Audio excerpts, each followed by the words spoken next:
पीके की भविष्यवाणी पर क्यों मचा बवाल? राजस्थान की सियासत में आया भूचाल। पूर्व सीएम अशोक गहलोत ने दी प्रतिक्रिया।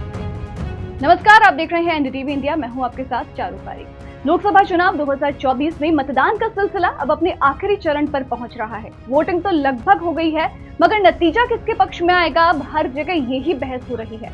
नेता तो जाहिर है अपनी अपनी पार्टी की जीत का दावा कर रहे हैं, मगर इस मुद्दे पर अपनी राय रखने से कोई भी पीछे नहीं है। राजनीतिक जानकार और एक्सपर्ट भी खुलकर अपनी राय सामने रख रहे हैं।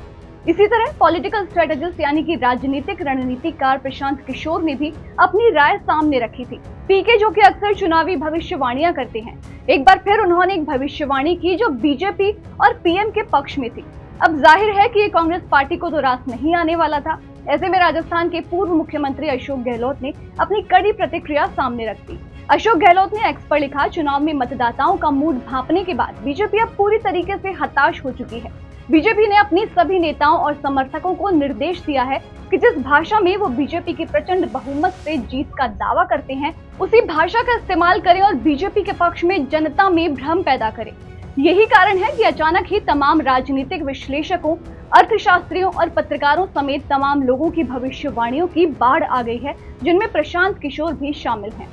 तो अशोक गहलोत ने यहाँ पर एक तीर से बीजेपी और प्रशांत किशोर दोनों पर निशाना साध दिया है। पीके ने ये भविष्यवाणी एनडीटीवी पर ही की थी। एनडीटीवी के साथ खास बातचीत में प्रशांत किशोर ने भविष्यवाणी करते हुए कहा था कि मोदी सरकार सत्ता में वापसी करेगी।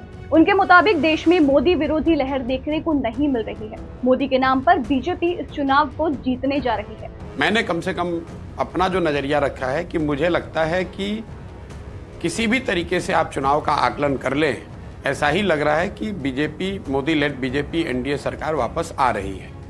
नंबरों को लेकर, आंकड़ों को लेकर चर्चा हो सकती है, उसमें मत भिन्नता हो सकती है, लेकिन मोटे तौर पर ये बात करीब करीब साफ दिख रही है कि जो सरकार अभी है वो जिस तरह का नंबर उनके पास पिछले लोकसभा में या अभी के लोकसभा में है, मोर और लेस इन्हीं नंबरों के साथ या इससे थोड़ा बेहतर नंबर के साथ वो वापस आ सकते हैं। प्रशांत किशोर के मुताबिक 400 पार और 370 का नारा बस बीजेपी का चुनावी गेम है। विपक्ष इसको समझ नहीं पाया और बुरी तरीके से उलझ कर रह गया। उनका कहना है कि एनडीए साल 2019 की तरह 303 के स्कोर पर या फिर उससे भी अच्छे नंबरों के साथ में पास हो जाएगी और एक बार फिर से सरकार बनाएगी। इसके साथ ही प्रशांत किशोर ने ये भी कहा था कि बीजेपी को 15 से 20 सीटों का फायदा मिलने वाला है। पीके के मुताबिक उत्तर और पश्चिम में करीब 325 लोकसभा सीटें हैं। ये क्षेत्र 2014 से ही बीजेपी का गढ़ रहा है।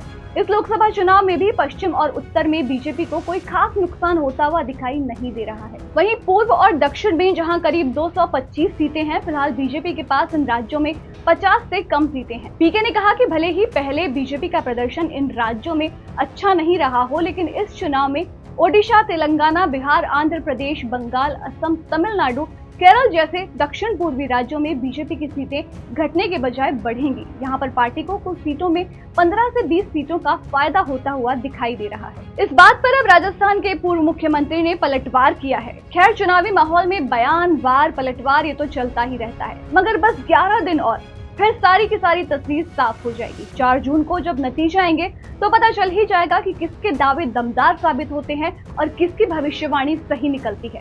तब तक के लिए आप देखते रहिए एनडीटीवी इंडिया। फिलहाल के लिए मुझे दीजिए इजाजत। नमस्कार।